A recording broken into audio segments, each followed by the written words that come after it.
channel Ngulik Horor.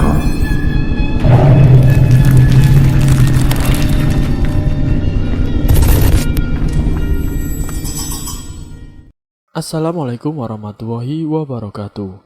Kembali lagi di channel Ngulik Horor. Channel ini menceritakan tentang kisah-kisah misteri. Kali ini saya akan membawakan kisah misteri yang ditulis oleh @andi_adianto. Kalian juga dapat mengunjungi tweet beliau langsung ya. Nanti link saya akan sediakan di kolom deskripsinya. Oh ya, di dalam cerita ini nama dan tempatnya disamarkan semua ya, untuk menjaga privasi pihak yang terlibat di dalamnya. Yuk, daripada kita lama-lama, langsung saja kita simak ceritanya. Bismillahirrohmanirrohim. Kali ini saya akan membawakan kisah misteri yang berjudul Sajen Nyawa. Perkenalkan, namaku adalah Samsuri, atau yang lebih akrab biasa dipanggil dengan Suri, atau Sam sama saja. Saat ini umurku sudah kepala 3. Pada kesempatan kali ini saya akan membagikan sebuah kisah yang saya alami mungkin sekitar pertengahan tahun 2010. Sebuah pengalaman yang telah merenggut nyawa tetangga sekaligus teman main saya sejak kecil karena sebuah kesalahan yang sangat fatal yang kami lakukan. Semoga kisahku ini menjadi pelajaran bagi kita semua bahwa kita hidup berdampingan dengan mereka dan bahkan mungkin mereka saat ini berada di sampingmu. Aku tinggal di daerah pinggiran di sebuah kabupaten yang menjadi pusat pemerintahan Provinsi Jawa Tengah. Akses menuju ke kampungku memang terbilang cukup sulit pada waktu itu karena harus melewati alas jati dan kebun-kebun yang cukup luas. Jalanan saat masuk ke desa pun masih berupa batu padas yang ditata. Oh ya, aku seorang anak yatim piatu. Ibuku meninggal saat aku masih berumur 3 tahun. Dan ayahku sudah meninggal sekitar 2 tahun silam pada tahun 2008. Dan kini aku hidup sebatang kara tanpa saudara karena memang almarhum ayah dan ibuku anak tunggal dan orang tua mereka, nenek dan kakekku juga sudah tidak ada. Miris memang jika menceritakan kehidupanku kala itu. Namun bukan itu yang aku akan bagikan, namun sesuatu yang sempat membuat kampung kami gempar. Kebiasaan di perkampungan bahkan di perkotaan mungkin masih melakukan tradisi ini, yaitu jimpitan. Jimpitan merupakan sebuah sistem di mana setiap malam warga desa, terutama yang laki-laki, bergantian mengambil uang receh yang ditaruh pada bambu atau wadah di depan setiap rumah warga. Pada umumnya setiap malam warga menaruh uang receh 500-an.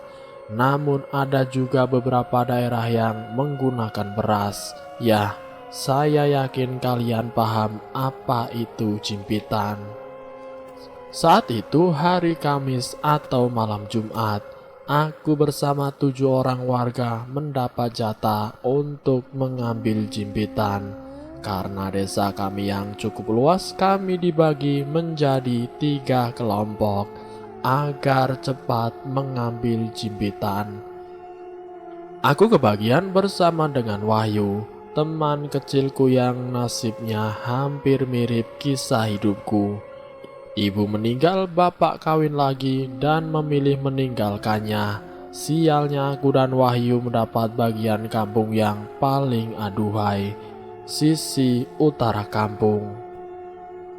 Aduh pak, tukeran pak, rengekku saat mendapati aku dan Wahyu dapat bagian utara desa.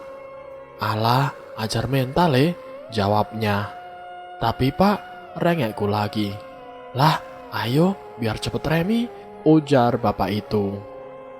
Saat aku gagal merayu bapak-bapak agar mau tukaran tempat, aku memandang Wahyu dengan tatapan memelas. Wahyu hanya tertawa saja melihat tingkahku yang memang masih bocah. Dengan berat hati kami berdua melangkahkan kaki ke arah utara desa. Tidak lupa dengan seragam, antaran dan alat yang pasti kami bawa, sarung, senter, dan juga sebatang kayu. Sebelum kami mengambil jimpitan, kami harus melewati makam desa dengan pohon randu yang berukuran sangat besar, berdiri kokoh di pojokan makam. Di hari-hari sebelumnya, saat kami melewati makam, kami merasa biasa saja dan tidak merasakan hal ganjil. Namun berbeda dengan malam ini. Malam yang sangat dingin dengan angin kering yang membuat kulit kami seperti sisik ular. Saat kami sudah di pertengahan melewati makam, tiba-tiba saja terdengar suara anak ayam.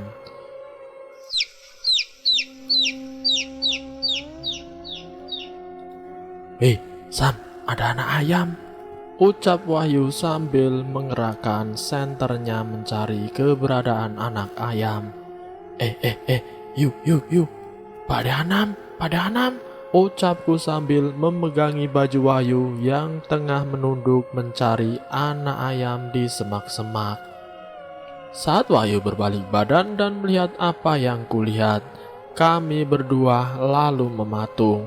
Hatiku berkata untuk lari sekuat tenaga, namun seakan kakiku sudah terpaku dalam di tempatku berdiri. Kulihat Pak De Anam tersenyum melihat ke arah kami berdua. Senyum yang menurutku enggak banget. Bibir yang dihiasi taring dan suatu cairan keluar dari mulut itu. Namun saat kami berdua terpaku, aku mendengar suara anak ayam itu lagi. Dan tiba-tiba aku bisa menggerakkan tubuhku kembali seakan sudah tersadar dari lamunanku. Kulihat Pak De Anam sudah tidak ada, atau mungkin aku hanya berhalusinasi saja. "Sam, ayo jalan," ucap Wahyu sambil menarik tanganku. "Jalannya santai saja," tambahnya. Aku hanya mengangguk dan berjalan beriringan dengannya. Tidak ada sepatah kata pun yang kami ucapkan. Mungkin Wahyu juga melihat apa yang aku lihat.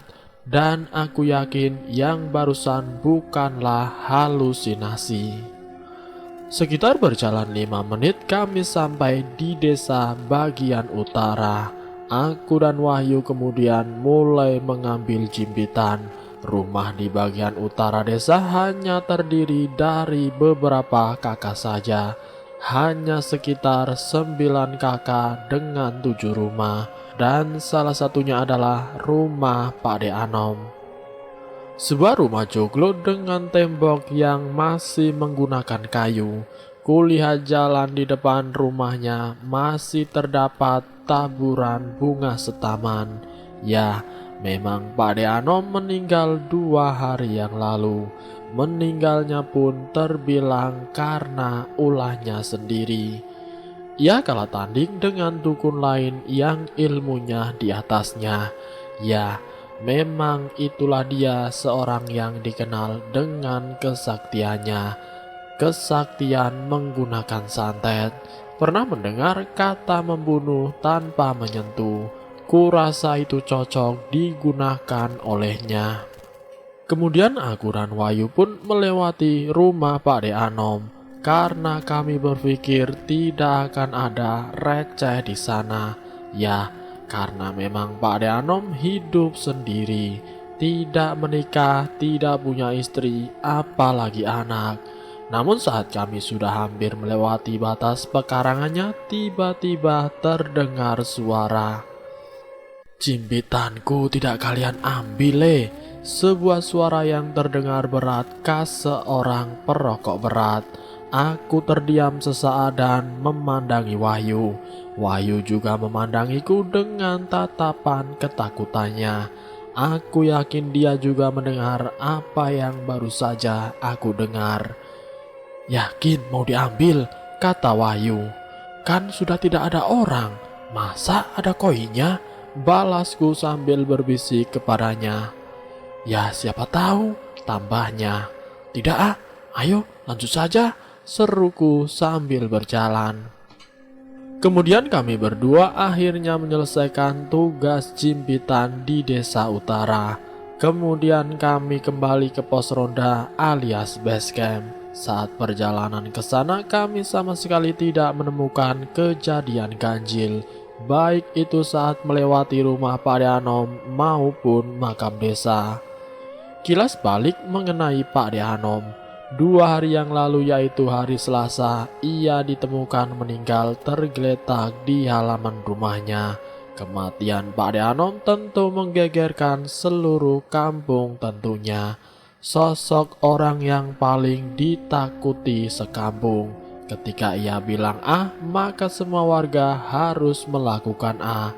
Tidak boleh ada yang memilih B. Pak Deanom memang terkenal dengan kesaktiannya menggunakan ilmu santetnya. Maka tidak heran hampir setiap hari selalu saja ada orang yang datang kepadanya. Bahkan tidak jarang mobil-mobil mewah terparkir di pelataran rumahnya. Orang-orang yang mendatanginya tentu punya niatan yang keji, yaitu menyingkirkan orang yang tidak mereka sukai hingga lawan bisnis mereka. Sehingga usaha sang penyewa santet melejit tinggi karena tidak ada saingannya. Selasa pagi Pak Deanom ditemukan sudah tidak bernyawa di pelataran rumahnya. Pak De Tugino yang bertempat tinggal di seberang jalan atau berhadapan langsung dengan rumah Pak Deanom yang pertama kali menemukannya. Saat pertama kali ditemukan, matanya melotot sambil membawa keris kecil. Tubuhnya pun banyak luka seperti orang yang berkelahi. Mulutnya menganga dan mengeluarkan cairan hitam busuk. Namun yang aneh adalah lidahnya sudah tidak ada. Entah dipotong atau tertelan, aku tidak begitu tahu. Kematiannya tentu membuat geger seluruh kampung. Bahkan orang-orang kampung pun tidak ada yang berani mendekat karena masih takut dengan santetnya, padahal ia sudah meninggal. Saat semua warga desa berkumpul, mereka kemudian berunding dan menyepakati satu hal. Karena tidak ada satu warga pun yang tahu apa agama dari Pak Deanom, maka warga sepakat untuk mensucikan jenazahnya menggunakan tata cara Islam. Saat prosesi mensucikan tentu tidak semudah yang mereka bayangkan. Tangan yang masih memegang keris dengan erat sulit untuk diposisikan. Mata melotot tidak bisa ditiup, begitupun dengan mulutnya yang masih menganga. Saat aku melihat prosesi pensucian, kulihat warga desa bergidik ngeri. Namun ketakutan mereka seperti dikesampingkan dan menjunjung rasa kemanusiaan. Setelah pensucian selesai dilanjut dikafani, kemudian diantarkan ke liang lahat. Pada kisah selanjutnya akan mengambil sudut pandang Pak De Tugino, di mana sebelum Pak Deanom ditemukan meninggal. Kira-kira pukul 12 malam, aku bangun untuk menebar awu ke sapiku yang sedang bunting. Karena malam ini adalah malam purnama, aku tidak mau mengambil resiko anak sapiku terlahir cacat karena gangguan makhluk tidak kasat mata. Setelah selesai, aku duduk di ruang tamu sambil melinting tembakau untuk kuhisap asapnya. Belum selesai aku melintingnya, terdengar suara dari rumah seberang, rumah sosok yang paling ditakuti sekampung, yaitu adalah rumah Ki Anom.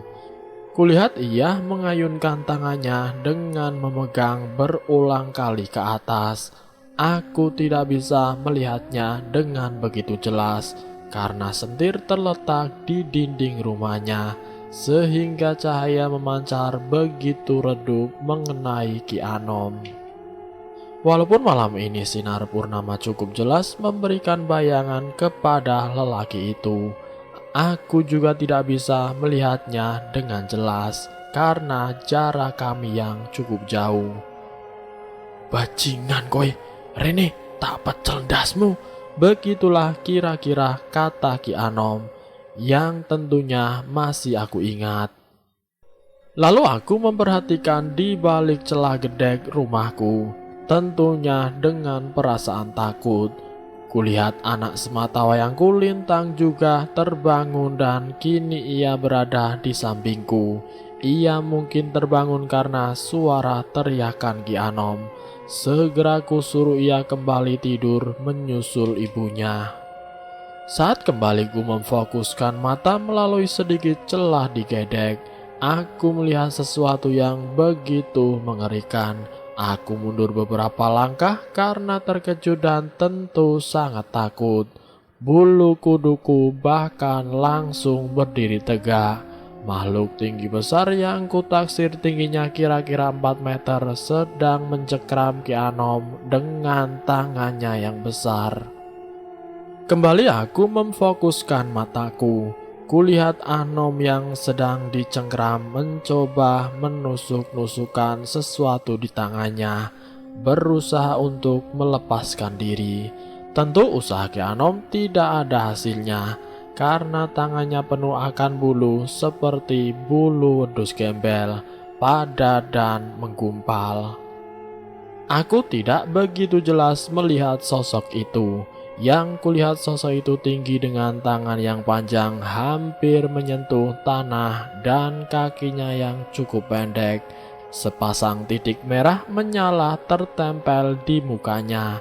Yang kutaksir itu adalah matanya. Saat ia mendongakkan ke atas, wajahnya seakan disinari oleh purnama, dan yang kulihat adalah wajah penuh taring seperti taring babi hutan. Saat makhluk itu mendongak ke atas, Ki Anom berhasil melepaskan diri. Namun ia jatuh tersungkur dari ketinggian kira-kira 3 meter. Ki Anom lalu mengucapkan mantra yang tidak ku mengerti artinya dengan keras. Lalu muncullah beberapa makhluk yang membuatku benar-benar merinding. Sesosok wanita bergaun merah dengan rambut tergurai sampai menyentuh kakinya, melayang di belakang Ki Anom.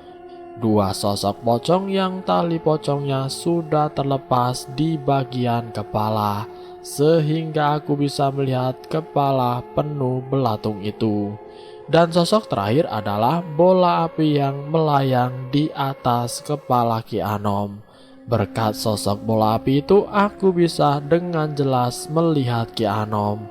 Ia kemudian tersenyum menyeringai dan berteriak, "Aku tidak takut sama kalian. Jangan ganggu pekerjaanku. Dia harus mati. Sehabis dia mati, kalian bocah-bocah yang masih beringas akan aku bunuh. Tengkorakmu akan kubuat hiasan di tiangku." Begitulah Ki Anom berteriak. Setelah Ki Anom berteriak, makhluk-makhluknya mulai berputar-putar mengelilingi makhluk tinggi itu. Bola api itu berputar di sekitar kepalanya. Begitu pula wanita bergaun merah dan para pocong itu. Mungkin kira-kira 2 menit mereka memutarinya. Makhluk tinggi itu terjatuh tersungkur seperti orang pingsan. Namun setelah itu hal di luar nalar kembali terjadi. Aku seperti melihat seorang ratu, 3 orang prajurit dan seekor harimau putih yang sangat besar. Saat melihat kemunculan mereka, Ki Anom langsung memundur beberapa langkah dan bersujud kepada sosok wanita itu. Sujud, bangun, dan begitu sampai beberapa menit sambil merapatkan kedua telapak tangannya seperti memohon ampun. Wanita itu hanya melihat saja, namun aku tidak melihat wajahnya. Aku hanya melihat ia mengenakan kemben berwarna coklat dan berjarik, dan tiba-tiba saja ada angin yang berhembus. Angin berhembus cukup kencang hingga aku harus menutup mata beberapa detik. Setelah angin itu usai, aku melihat 4 makhluk milik Ki Anom sudah binasa. Wanita bergaun merah yang mungkin itulah yang dinamakan kuntilanak merah diterkam harimau. Kedua pocong ditusuk menggunakan tombak dan bola api itu juga ditusuk layaknya menusuk buah. Kemudian tiba-tiba saja suasana menjadi sangat hening. Angin, suara jangkrik dan hewan malam lainnya tidak kudengar sama sekali. Dan tiba-tiba saja wanita itu terbang menuju ke arah lubang gedekku. Pak, kudengar suara istriku sambil menggoyangkan badanku yang tergeletak di ruang tamu. Setelah wanita itu terbang ke arahku, ternyata aku pingsan. Pak, Ki Anom, seru istriku. Aku tidak menimpalinya. Aku langsung keluar. Mataku fokus tertuju kepada halaman rumah Ki Anom. Di sana ia sudah terbujur kaku. Ternyata tadi malam aku tidak sedang bermimpi atau berhalusinasi.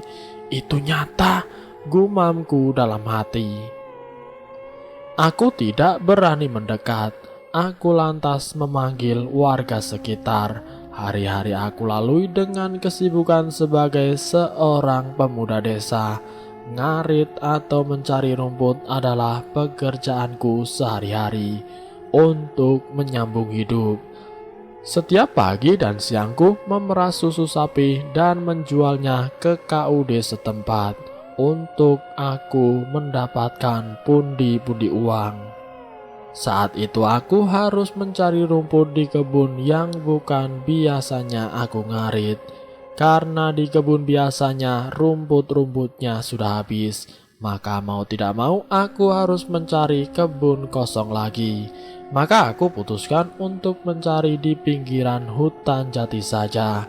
Hutan jati terletak di sebelah utara desa. Memang agak jauh. Namun bagaimana lagi, aku harus memberi makan sapi-sapiku. Kala itu sekitar jam 9 pagi.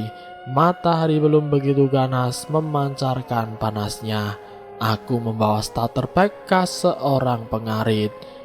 Bagor atau karung, arit ungkal atau asahan, dan topi dami. Dari kejauhan aku melihat beberapa mobil yang terparkir di sisi kiri jalan, tepatnya di seberang rumah Pak De Anom. Aku tentu heran dan mengintipnya dari balik pohon. Orangnya kan sudah mati, pikirku dalam hati. Aku yang merasa penasaran jalan tanpa ada beban saja melewati rumah Pak De Anom. Walau wajahku mengarah ke depan, namun sejatinya mataku melirik ke arah kanan, ke arah rumah Pak De Anom. Kulihat di ruangan tengah Pak De Anom sedang menerima 2 orang tamunya, dan ruangan itu penuh dengan asap pembakaran dupa dan sesaji.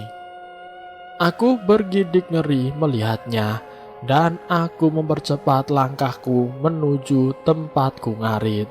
Saat ngarit pun aku sering melamun, memikirkan hal ganjil yang barusan aku lihat. Setelah selesai ngarit, aku menyungginya ke rumah.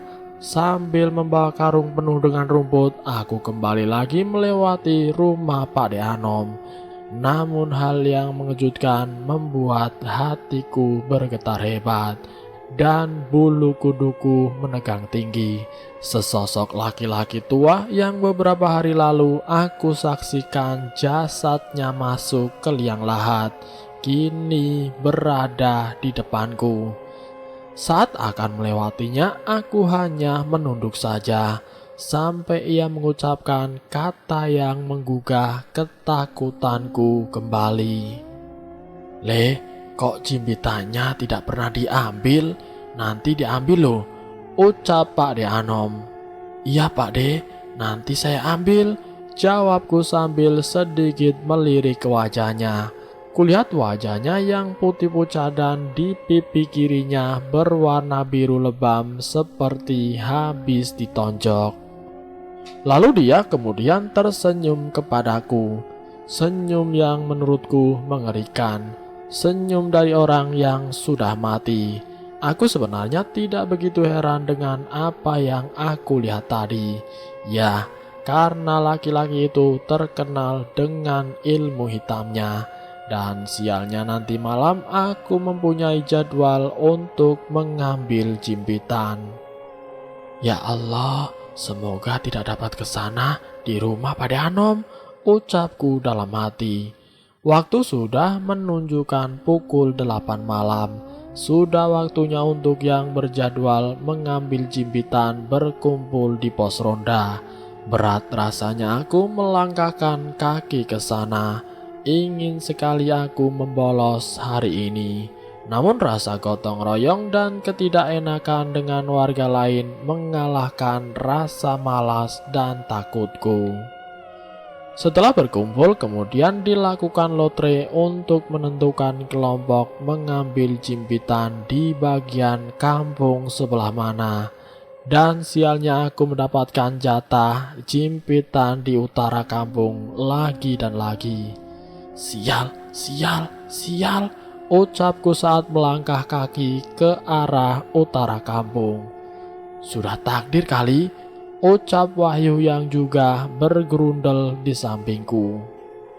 Saat melewati makam desa, aku melihat sesuatu yang bergelantungan di dahan pohon randu. Aku sangat jelas melihatnya. Itu adalah kuntilanak. Pohon randu yang hanya tinggi batang dan tanpa daun itu dihiasi 3 sosok kuntilanak. Aku yang melihat itu bergidik ngeri dan menundukkan kepala. Sedangkan Wahyu mungkin dia tidak melihatnya. Ku perhatikan Wahyu tengah bermain dengan sarungnya. Ia sedang membuat ninja-ninjaan dengan sarungnya. Kelakuan konyol Wahyu membuatku tertawa dan tidak memperdulikan 3 kunti itu. Lantas kami pun melanjutkan tugas kami.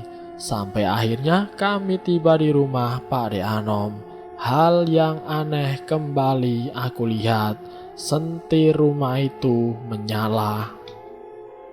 Aku berterus terang kepada Wahyu. Aku tidak berani untuk mengambil uang jimpitan. Jangankan mengambilnya, menginjakan kakiku ke pelataran rumahnya saja aku tidak berani. Sampai terdengar sebuah suara dari arah rumah itu. Iki jimpitannya diambil, ucap Pak De Anom yang sudah berada di bawah tempat jimpitan.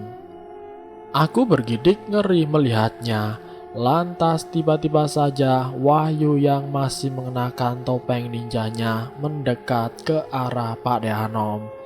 Tidak berjalan melainkan melayang. Aku sontak kaget dan lari menuju rumah Pak De Tugino. Rumah yang paling dekat dengan posisiku saat ini. Saat aku menggedor-gedor pintu rumahnya, tidak ada jawaban sama sekali. Juga rumah dalam keadaan gelap gulita. Pak De, ucapku sambil menggedor-gedor pintu. Aku lantas mendorong pintu dengan kuat dan akhirnya bisa masuk. Namun setelah ku panggil-panggil si pemilik rumah, tidak ada kehidupan sama sekali di sini. Aku pun kembali melirik Wahyu dan juga Pak De Anom. Tiba-tiba saja mereka sudah berada di sisi sebelah kananku. Aku yang terkejut langsung lari tunggang langgang menuju pusat keramaian, yaitu pos ronda. Lari sekuat tenaga, bahkan beberapa kali terjatuh karena tersandung bebatuan di jalan. Sakit ketakutanku mengalahkan rasa sakit itu. Saat aku berlari, aku beberapa kali melihat Wahyu dan juga Pak Ade Anom berada di sisi kiri dan kanan jalan. Tapi aku tidak memperdulikannya. Aku terus saja mempercepat langkah kakiku. Hingga mendekati pos roda, aku berteriak memanggil warga yang ada di sana. Tampak beberapa warga berdiri dan memperhatikanku. "Ada apa, Le?" Sebuah pertanyaan yang kudengar saat aku mencoba mengatur nafas dan mengumpulkan nyawa yang terpecah-pecah karena ketakutan.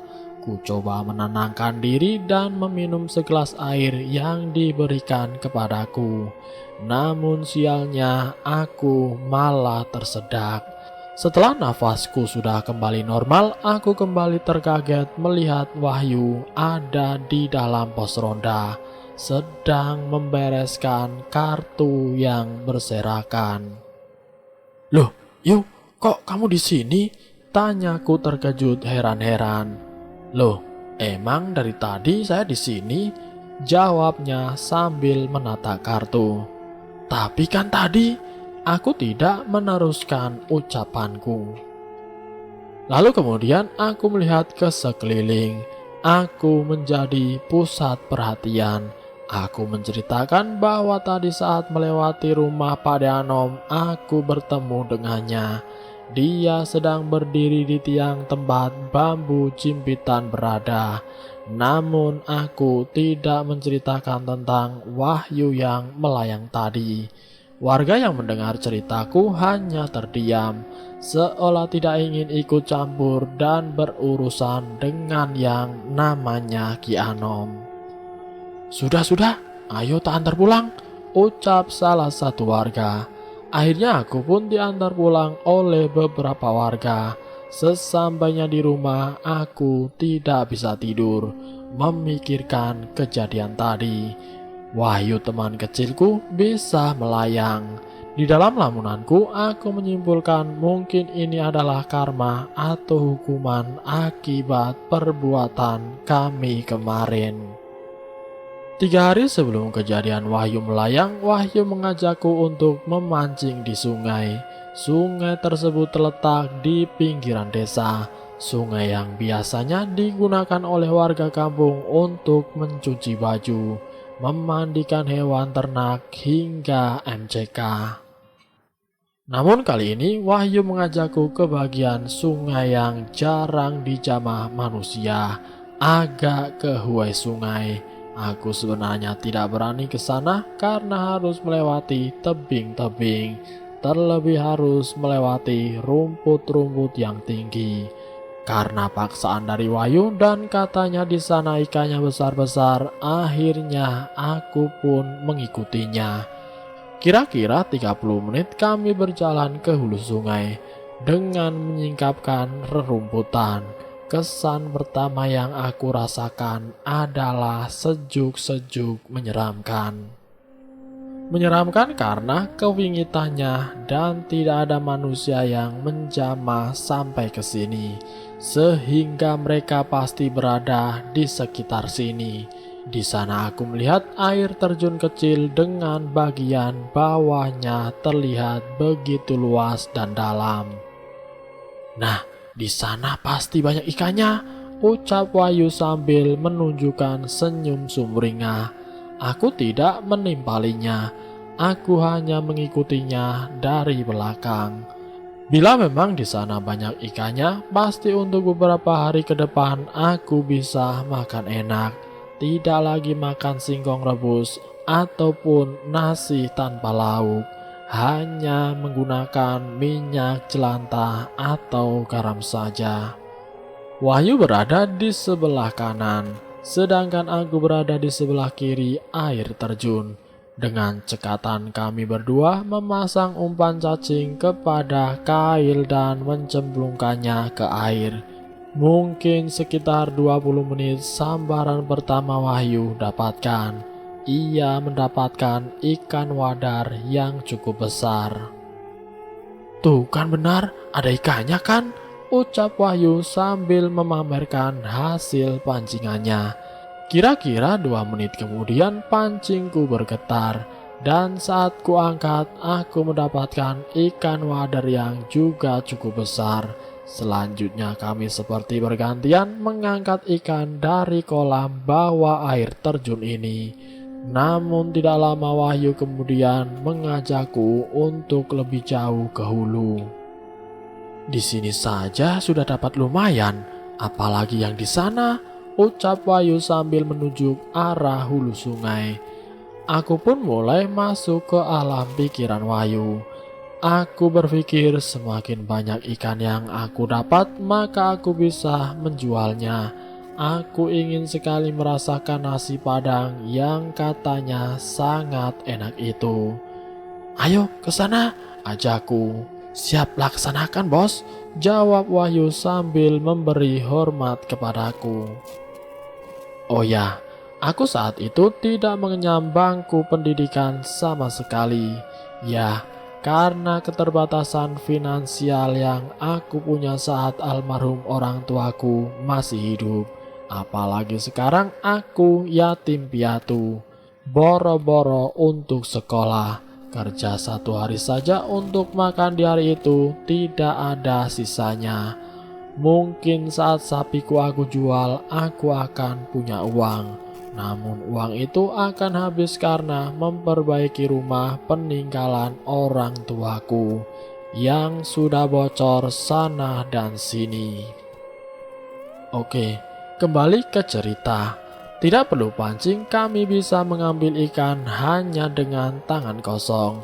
Dengan metode membendung, ikan bisa berkumpul di satu tempat dan kami dapat dengan mudah menangkapnya.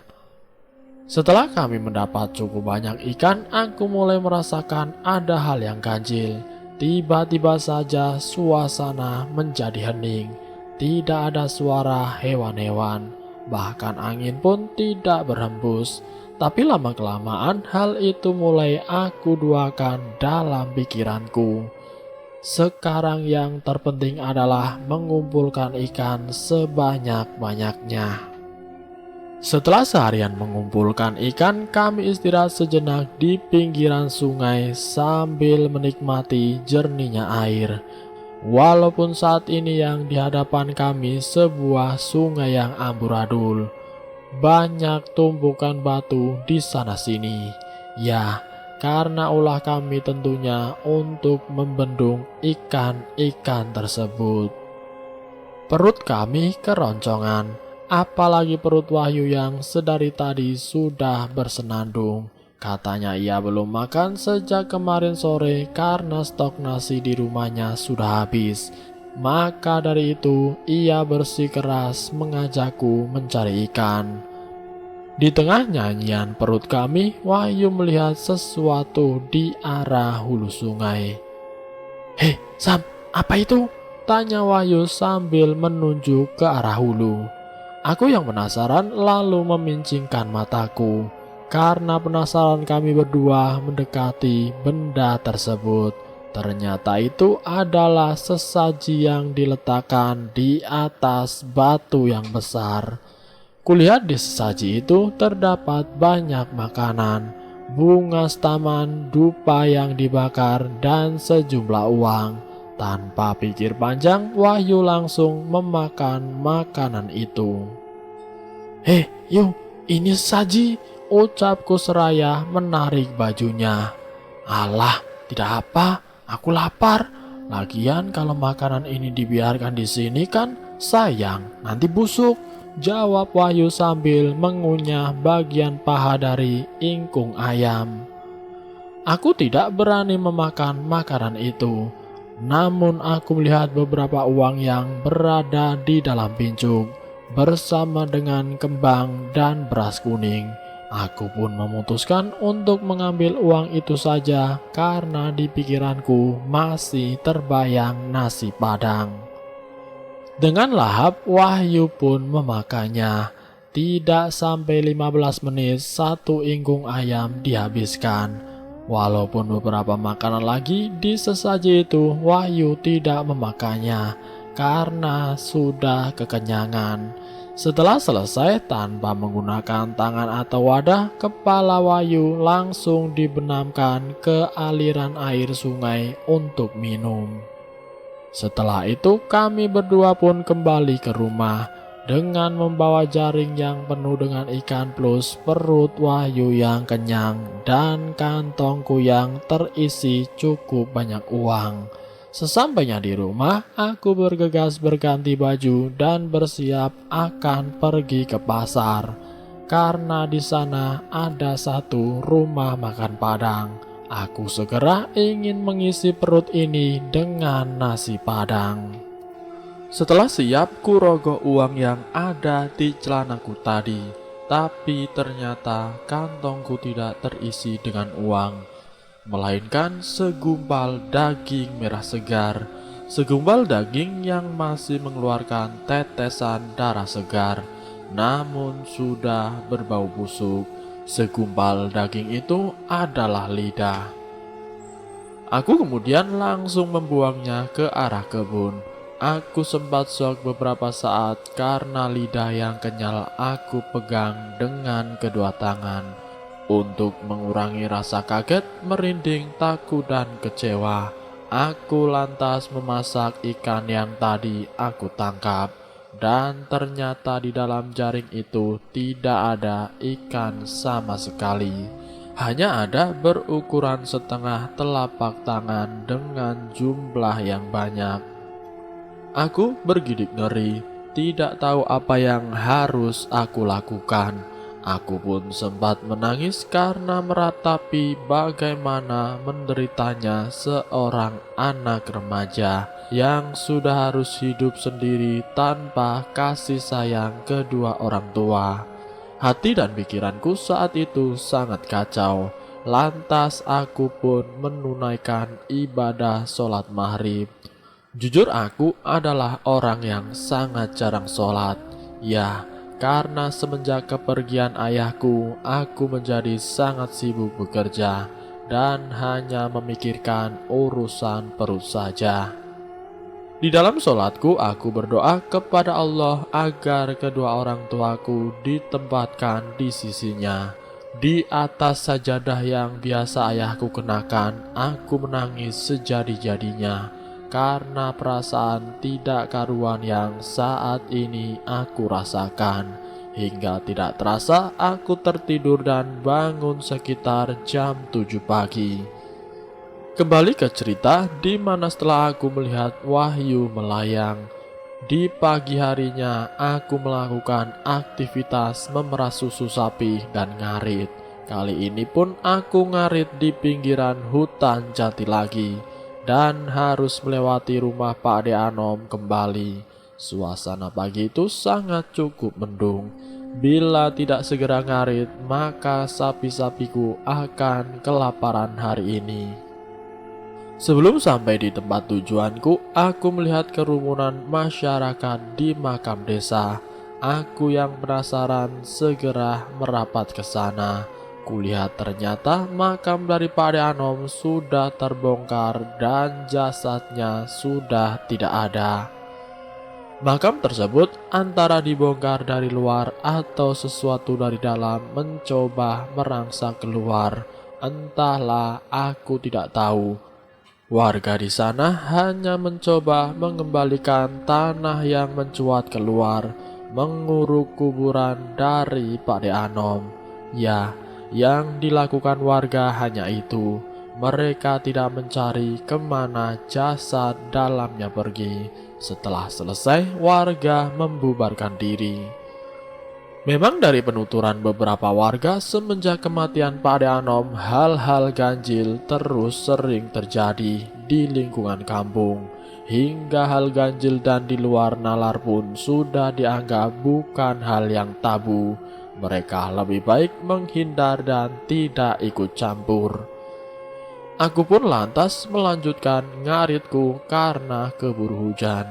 3 hari berlalu tanpa ada kejadian yang ganjil. Hari-hari aku lalui selayaknya kehidupan normal. Namun ada satu hal yang terkesan aneh. Sudah beberapa hari aku tidak melihat batang hidung Wahyu.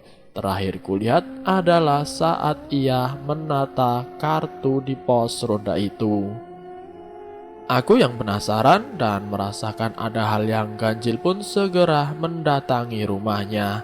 Rumah sederhana yang ia tinggali sendiri, sama sepertiku. Kupanggil namanya berkali-kali dari teras rumahnya, namun tidak ada jawaban. Aku ketuk pintunya juga tidak ada jawaban. Aku lantas memutari rumahnya berharap ia ada di bagian belakang rumah. Namun bukan Wahyu yang aku temui, namun bau busuk yang sangat menyengat. Karena aku ketakutan, aku lantas memanggil beberapa warga yang sedang mencangkul di kebun yang tidak jauh dari posisiku. Beberapa warga mendekat ke rumah Wahyu karena teriakan panggilanku. Mereka pun mencoba untuk mendobrak pintu depan. Setelah berusaha sedikit keras, akhirnya pintu itu terbuka. Saat pintu terbuka, tidak ada Wahyu di sana. Namun semerbak harum bangkai begitu pekat kami cium. Aku yang tidak kuat menahan bau busuk lantas pergi keluar untuk mengisi paru-paruku dengan udara yang segar. Begitu pula dengan warga yang masuk tadi. Bahkan ada yang sempat muntah karena tidak tahan dengan bau busuk itu. Aku yang khawatir dengan keadaan Wahyu, aku paksakan untuk masuk. Hidungku aku tutup dengan kerah baju. Walaupun baunya masih tembus, namun kadarnya sudah cukup berkurang. Dan aku menemukan Wahyu yang sudah tidak bernyawa di dapur. Aku benar-benar terkejut saat itu. Tanpa pikir panjang, aku langsung menggajul pintu triplek dapur agar bau di ruangan itu berganti dengan udara segar. "Pak De, Bude, iki Wahyu!" teriakku. Warga pun segera mendatangiku. Aku melihat mereka mulai menampakkan ekspresi kesedihan yang mendalam. Selain karena kepergian Wahyu, juga karena melihat jasadnya. Ya, tubuh Wahyu sudah membusuk. Tubuh yang selama ini kulihat kekar dan penuh dengan otot, kini tubuh itu sudah berlubang di sana-sini dan menjadi kerajaan belatung.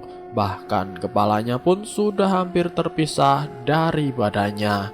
Kemudian aku pun berlari keluar dan memanggil lebih banyak warga desa lagi.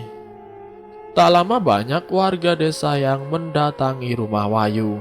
Aku benar-benar tidak kuasa menahan tangis saat tubuh teman kecilku itu langsung dibungkus dengan kain kafan. Setelah pensucian dan disolatkan, jenazah Wahyu akhirnya dimakamkan. Dimakamkan di samping mendiang ibunya. Kehilangan Wahyu membuatku benar-benar syok dan aku berpikir ada hal yang ganjil. Terlintas di pikiranku, apakah ini akibat dari ia memakan ingkung itu? Kali ini aku tidak mau menebak-nebak lagi. Setelah dimakamkan, aku langsung pergi ke rumah Wahyu kembali. Aku harus mencari sesuatu. Di mana ikan-ikan itu? Berubah jadi batu tidak? Pikirku dalam hati. Dan ternyata benar apa yang aku pikirkan. Ternyata wajan di atas tungku kayu bakar berisikan batu. Jaring wadah ikan juga terisi dengan batu. Pasti itu gara-gara sesaji itu, ungkapku dalam hati. Aku langsung pergi ke tempat sesaji itu dulu berada, di bagian hulu sungai yang wingit itu. Saat sampai di sana, hal yang mengejutkan membuat mataku seakan tertusuk jutaan paku. Aku melihat bagian dada tubuh Wahyu dimakan oleh Pak De Anom. Ya, Pak De Anom, orang tua bangsat yang membuat resah satu kampung. Aku terpaku melihat Pak De Anom memakan sesuatu dari dada tubuh Wahyu. Tangannya penuh akan darah itu menunjuk ke arahku. Saat ia menunjukku, kakiku seakan tidak connect dengan otakku. Padahal otakku menyuruhnya untuk berbalik dan lari dari sini. Namun kakiku seperti terpaku di sungai ini. "Terima kasih Leh, berkat kalian aku bisa hidup lagi," ucapnya seraya tersenyum. Senyum dari bibir yang penuh dengan darah. Setelah ia tidak menunjukku lagi, aku bisa menggerakkan kakiku dan aku langsung lari sekuat tenagaku untuk pergi dari tempat itu.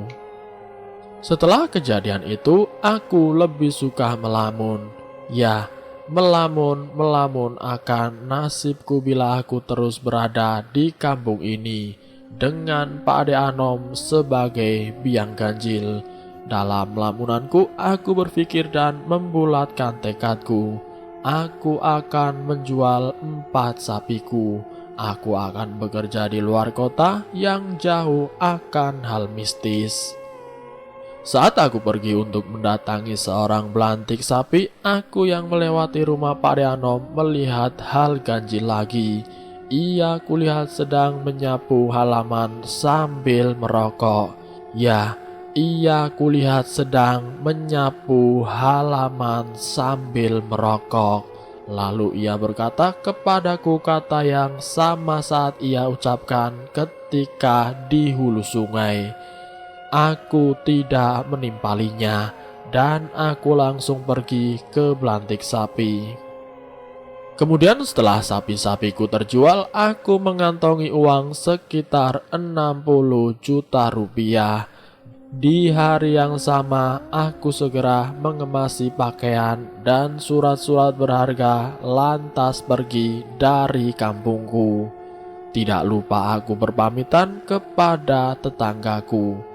Aku berpamitan untuk bekerja merantau, tapi aslinya aku ingin terbebas dari hal ganjil. Dan sekarang alhamdulillah aku sudah mempunyai usaha kecil-kecilan di salah satu kota di Jawa Tengah. Terakhir ku dengar bahwa Pak Ade Anom benar-benar sudah binasa. Ilmunya sudah benar-benar dilenyapkan oleh salah satu kiai dari kota santri. Dan selesai. Itulah kisah misteri yang berjudul Saja Nyawa. Semoga kisah kali ini bisa menjadi pembelajaran untuk kita semua. Dimanapun kita berada, kita harus tetap selalu berhati-hati. Kalau ada barang-barang bukan milik kita, janganlah kita ambil. Jika kita tidak mau celaka, semoga kita semua selalu dalam lindungan Allah Subhanahu wa Ta'ala. Ambil sisi positifnya dan buang jauh-jauh sisi negatifnya. Terima kasih sudah mampir di channel kami. Jika kalian tertarik dengan video kami, silahkan tekan tombol like, share, dan komen.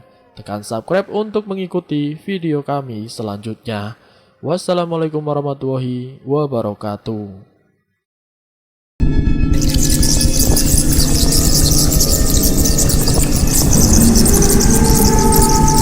Selamat datang di channel Ngulik Horor.